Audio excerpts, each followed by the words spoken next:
রক্ত রক্ত করে যা তো অবস্থা। তারপরে ওই যে সার্জনের কাছে যেতে হবে, স্যার পুচকিটাও বলে কাঁদতে কাঁদতে ঘুমিয়ে পড়েছে। এখন আমি বাড়ি গিয়ে দেখি আরো রক্ত পড়বে। সুপ্রভাত, আশা করি আপনারা সবাই ভালো আছেন। কালকের দিনটা, কালকে রাতটা অ্যাকচুয়ালি খুবই বাজে গিয়েছে, আপনাদেরকে তো জানিয়েছি। বাজে ইন দ্য সেন্স যাতা জঘন্য গিয়েছে। এনিওয়েজ আমি দেখাচ্ছি এক্স্যাক্টলি মানে কোন জিনিসটার জন্য। এই কাপড়টা আমরা অ্যাসেম্বল করেছিলাম, আমি আর শ্রাবণী ঠিকভাবেই করেছিলাম। জাস্ট আজকে একটু আগেই জাস্ট কার্পেন্টার এসে করে দিয়ে গেল। তো বুঝতে পারলাম যে কোন জায়গাটা এক্স্যাক্টলি ভুলটা করেছি। তো এই জিনিসটাই যখন আমরা তৈরি করে যখন দাঁড় করিয়েছিলাম, সব পার্ট বাই পার্ট খুলে পড়তে পড়তে উপর থেকে কোনো একটা কিছু পড়ে সামনে নোখে পড়ে একদম যাতা অবস্থা হয়ে গিয়েছে। মানে যাতা মানে কালকে তো যে হাড় মানে ওটা যে হাড়ে পড়তো তাটা হাড় ফ্র্যাকচার বা কিছু হতো। এনিওয়েজ এই যে হচ্ছে ব্যাপার, পুরো জিনিসটা দেখেছেন, সব জিনিসপত্র এখানে ছড়ানো ছিটানো, ঘরে একবারে যাতা অবস্থা, নোংরা হয়ে আছে। এখানে যে শোকেসটা ছিল সেই শোকেসের মধ্যে এত কিছু আইটেম ছিল। তো এটা আস্তে আস্তে সব এখানে করে জায়গাটা ক্লিন করতে হবে। তো এই কাজটা আছে, একটু এখন বেরোবো আমি। এই গেল তো বেরোবো একটু এখনই বেরোবো আমি। বেরিয়ে একটু ওষুধ কিনতে হবে, সবচেয়ে এটা প্রথম কাজ। প্লাস আরো টুকটাক এদিক ওদিক কাজ আছে, এটা করে আমাকে তাড়াতাড়ি বাড়ি ফিরতে হবে। শ্রাবণ এই অবস্থা, পুচকিটার পেছনে দৌড়াতে পারবে না। শ্রাবণ এই মাম্মাম তো ঘুমোচ্ছে, আর পুচকিটা এই ককলোচি যা ঘুম থেকে উঠে গিয়েছে। তো ঠিক আছে, কাজ দিনটা শুরু করা যাক। সঙ্গে থাকবেন, সাথে থাকবে, অনেক লম্বা দিন আছে। সন্ধ্যেবেলায় যাবো কিনা স্টেশনে ঠিক শিওর না, অবস্থা বুঝে ব্যবস্থা আর কি। ঘরের যে অবস্থা আমার দেখেই মাথা খারাপ হচ্ছে। কতক্ষণে মানে এই জায়গাগুলো ক্লিন হবে মানে মাথা খাবার তো করতে ধরে সব ফেলে দিই। মানে জায়গাটা পরিষ্কার হোক, সেটাই সব ভালো হয়। ঠিক আছে, সঙ্গে থাকবেন, সাথে থাকবেন, দিনটা অনেক লম্বা আছে, একসাথে জার্নি করা যাবে। Let's get the day get started. এই জাস্ট বেরোলাম, ওষুধটা কিনে নিয়ে এসে আর দেখে যদি পাই তাহলে একটু মাছ নিয়ে নেবো, কারণ সময় তো আর নেই। আজকে সব লোক আসছে, গেস্ট আসছে বাড়িতে। তো কাজটা এখন না করলে আর আমি আর সুযোগ পাবো না সারা সপ্তাহ। মানে সারা সপ্তাহ তো পরের কথা, মানে খাবে কি এসে, ছোটো মাছ যা আছে সেটাতে হবে না। তো যাই হোক, গিয়ে নিয়ে আসি, তাড়াতাড়িও ফিরতে হবে, কারণ পুচকি দুটোকে একা একা সামলাতে পারবে না শ্রাবণী।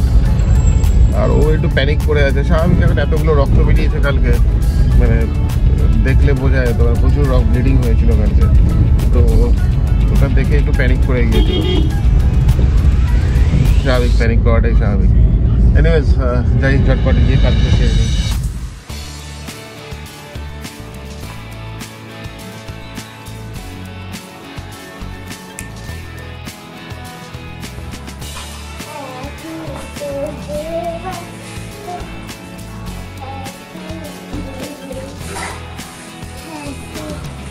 ক্লিনড হয়ে গিয়েছে, যতটা পেরেছি ক্লিন করে দিয়েছি। আরও টুকটাক ধুলোবালি নোংরা যা আছে সেগুলো একটু ক্লিন করতে হবে। সেগুলো যে ডাস্টিং করার যে দিদিটা আছে সে করে দেবে। বাদ বাকি যেগুলো আছে সেগুলো আমি করে দিচ্ছি এক্ষুনি। এটাও সাজিয়ে দিই যতটা পেরেছি। আমি আর শ্রাবণী মিলে, শ্রাবণী তো খোঁড়াচ্ছে আর কি, পায়ে বেশি প্রেশার দিতে না বলেছে, কারণ ব্লিডিং হয়ে যাবে প্রেশার দিলেই। কারণ যেহেতু নখের ওপর ব্যান্ডেজটা করা, তাই মানে জানি না, একটু আগে একটু লাল লাল দেখছিলাম, মনে হচ্ছে হালকা ব্লিডিং হয়েছে মেবি। এনিওয়েজ এটা করে দিয়েছি, বাদ বাকি কাজগুলো করে নিই যতটা পেরেছি। জিনিসগুলো অ্যাসেম্বল করে সুন্দর করে সাজিয়ে দিয়েছে আমি আর শ্রাবণী মিলে। আজকে লাঞ্চ সেরকম কিছু হয়নি বেসিক্যালি, কারণ সকালে গিয়েছিলাম, মাছ তো পাইনি। তো ওই আর কি, মানে এটা তো একটা মুসুরির ডাল, খুব সুন্দর ধনেপাতা দিয়ে তৈরি করেছে। এটা হচ্ছে আমাদের নতুন যে কুক, একটু বয়স্ক, সুন্দর বানিয়েছে। ধনেপাতার ডাল বলছে, ধনেপাতা দিয়ে। মৌরলা মাছ যেটা ছিল সেটা দিয়ে মৌরলা মাছের চচ্চড়ি করেছে। আলু মৌরলা মাছে, আলুটা আমার অত ভালো লাগে না মৌরলা মাছের। আর এটা ভাত, আজকে যেহেতু আমার ইনলস মানে শ্রাবণীর বাড়ির লোক বা আমার আসছে, এটা প্লাস আমাদের জন্য, আমার শ্রাবণীর জন্য যা রুটি, এটা হট করে থাকে গরম। আর সেরকম কিছু করা হয়নি, কারণ কালকে তো জানিনি কি কন্ডিশন ছিল, মানে সেরকম মানে এই ওটা অ্যাসেম্বল করতে করতেই অনেক 10টা সাড়ে 10টা লেট হয়ে গেল। তারপরে তো ওটা ভেঙে চড়ে পড়লো, অ্যাক্সিডেন্ট, মানে বিশাল যা তো অবস্থা। নেক্সট গতকালকে তো আমি অ্যাকচুয়ালি ভিডিও করিনি, আমি একটা শর্ট ব্রেক নিয়েছিলাম একদিনের জন্য। তো গতকালকে ছিল 13 তারিখ। সরি, হ্যাঁ এরকম, হ্যাঁ গতকালকে ছিল 7 তারিখ। তো ইয়েস, 7 তারিখ ছিল। তো যাই হোক, গতকালকে তো আমি কালকে আর সেরকম কিছু করিনি, কিন্তু রাত্রিবেলা এসে যে ওই হসপিটাল থেকে এসে যা কন্ডিশন ছিল সেই ভিডিওটা করেছি। আজকে 8 তারিখ, তো 8 তারিখের ব্লগে আমি কালকে ওই জাস্ট 1 মিনিট কি 2 মিনিটের, এটা ধরে না, এটা 8 তারিখ ওই 2-3 মিনিটের ভিডিও যেটা, সেটা আমি মানে আপলোড করে দেবো আজকের ভিডিওর সাথে অ্যাটাচ করে। তো মানে জাস্ট মানে যা কন্ডিশনটা ছিল কালকে সেই রাত্রে 2টোর সময় ফিরে। এনিওয়েজ চলুন বাদ বাকি দিনটা কমপ্লিট করা যায়। এই যে ঘড়িতে বাজে এখন রাত 2:06, একটু আগে হসপিটাল ডিশান থেকে ফিরলাম। কি হয়েছে, এর আগের দিন আমি বলেইছি যে নতুন একটা কাপড় আলমারি এসেছে।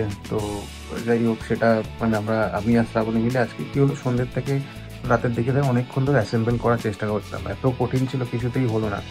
তারপরে যখন শেষমেশ অ্যাসেম্বল হলো, করে যখন আলমারিটাকে দাঁড় করালাম, সব দেখি জিনিসগুলো হুড়মুড় করে সব পার্ট বাই পার্ট খুলে পড়লো তো পড়লো একটা বিশাল বড় একটা মানে পাটাতনের মতন একটা শক্ত সলিড কাঠ সোজা পড়লো শ্রাবণীর নখের ওপরে।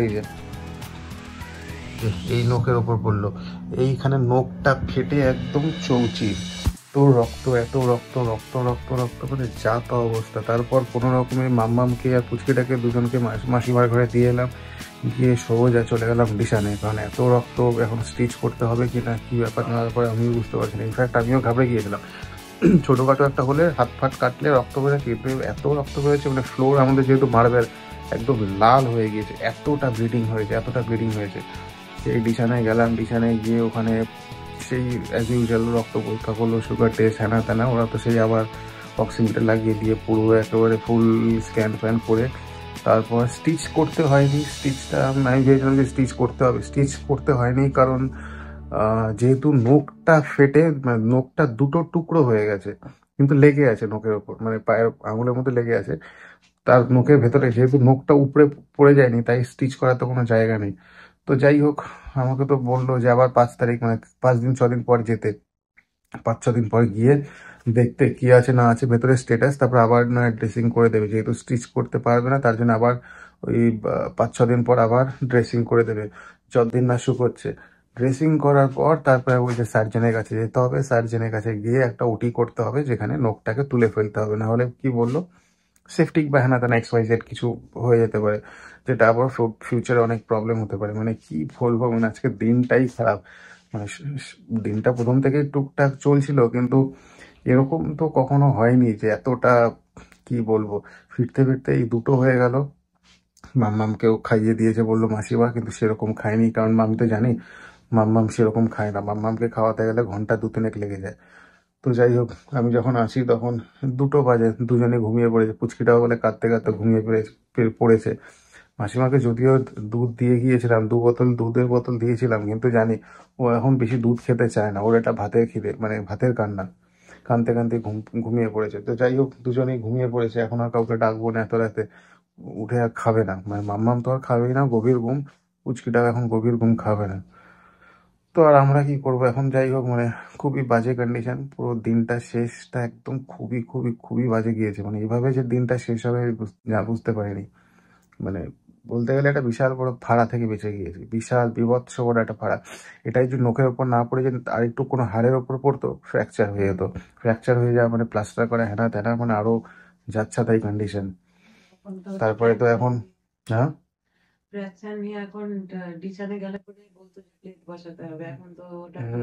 এখন তো আবার নতুন নিয়ম হয়ে গেছে, হাত ভাঙলো পা ভাঙলো ফ্র্যাকচার হলো ব্যাস স্টিলের প্লেট বসানো, এখন তো একটা নতুন মানে নিয়ম, বা যাই না, আগেকার দিনে তো এত স্টিলের প্লেট বসতো না, প্লাস্টার করে দিলে ঠিক হয়ে যেত। বাট যাই হোক, আমি যেহেতু মেডিকেল অত কিছু জানি না, তো এই নিয়ে মন্তব্য করাটা ঠিক হবে না। বাট এনিওয়েজ, মেইন প্রবলেম হয়ে গেছে হচ্ছে এরপরের থেকে সকালবেলা মামকে রেডি করানো, খাওয়ানো, রেডি করানো, ওটা একটা বিশাল চ্যালেঞ্জিং একটা সমস্যা হয়ে যাবে, কারণ যেহেতু ওর এখনো ব্লিডিং হচ্ছে বেসিক্যালি, কারণ ডিসচার্জ যখন করে দিচ্ছিল হুইল চেয়ারে ওকে বসিয়েছে, বেডের থেকে হুইল চেয়ারে বসিয়ে যে নিয়ে যাচ্ছিল ওই জায়গাটায় লাল হয়ে আছে। আমি বললাম এটা তো মনে হচ্ছে ব্লাড পড়ছে, তো বলছে না রক্ত না, তো বলছে না এই রক্ত পড়ছে, কারণ এখন আমি বাড়ি গিয়ে দেখি আরও রক্ত পড়বে, কারণ ড্রেসিং যেটা করেছিল পুরো ভিজে গিয়েছিল।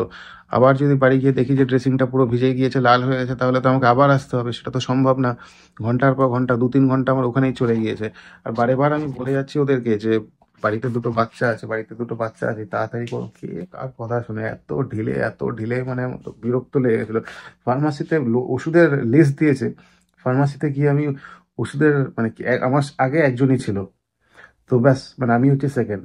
10-15 মিনিট দাঁড়ানোর পর আমি ওখান থেকে বাধ্য হয়ে চলে এলাম, কারণ আমি যা বুঝলাম এই ওষুধ যদি এই ফার্মাসি থেকে নিই তাহলে ভোর হয়ে যাবে, কারণ বাপরে বাপ মানে কি একটা করে কম্পিউটারে সুইচ প্রেস করছে আর 15 মিনিট ধরে স্ক্রিনের দিকে তাকিয়ে আছে, না জানি কি বিশাল বড় প্রোগ্রামিং করছে।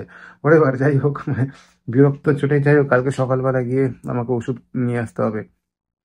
তো যাই হোক, দিনটা তো আজকে মানে খুবই বাজেভাবে শেষ হলো। সোমবার থেকে আরো বড় সমস্যা শুরু হবে, সেটা হচ্ছে মাম্মামকে স্কুলে তৈরি করা, ওই একটা বড় ব্যাপার হয়ে যাবে।